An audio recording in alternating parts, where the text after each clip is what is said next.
কারণ ফিরনিটা অনেক মজা ছিল। আর এই প্রথম আমরা দুজনেই আর কি গাজরের পায়েস খেলাম।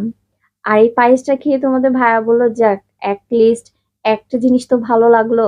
গাজরের ফিরনি কেন বললাম, দেখো এর মধ্যে ছোট ছোট করে কুচি করে কিন্তু গাজর দেওয়া রয়েছে পায়েসের মধ্যে। আর এরকম যখন গাজরটা মুখে পড়তেছে ভালোই লাগতেছে খেতে। আমরা কিন্তু এমনিতে পায়েস যখন রান্না করি তখন কিন্তু বাদাম দিয়ে, বেশিরভাগ বাদাম দিয়ে রান্না করি, তখন ওইটাও খেতে অনেক মজা হয়, কিন্তু এটা খেতে একটু ভিন্ন ধরনের লাগলো, ভালো লাগছে খেতে। আমাদের খাওয়া দাওয়া শেষ, এখন আমরা বাসার উদ্দেশ্যে রওনা দিব।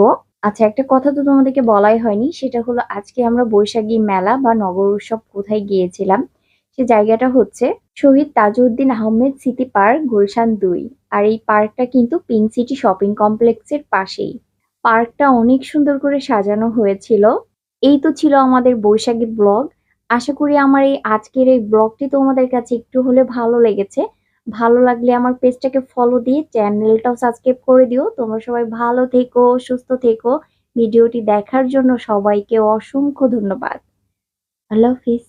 এই পথ যদি না শেষ হয় তবে কেমন হতো বলো তো। কে চালাচ্ছে?